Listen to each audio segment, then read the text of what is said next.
Welcome to the Genius Factory. Enjoy the video.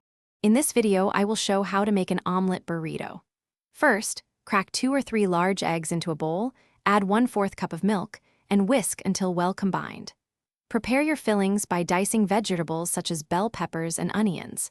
Have about 1/4 cup of shredded cheese and a large tortilla ready for assembly. This initial preparation ensures a smooth cooking process and a delicious final product. Now let's cook the omelette. Heat a non-stick pan over medium heat and add about 1 tablespoon of butter.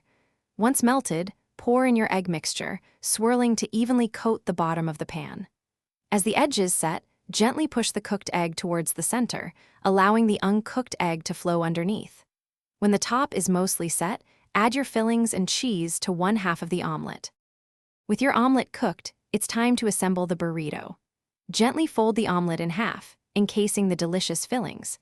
Carefully slide the folded omelette onto a warm, large flour tortilla.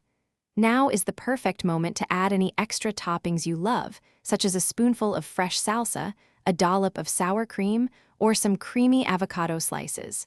This step truly customizes your omelette burrito.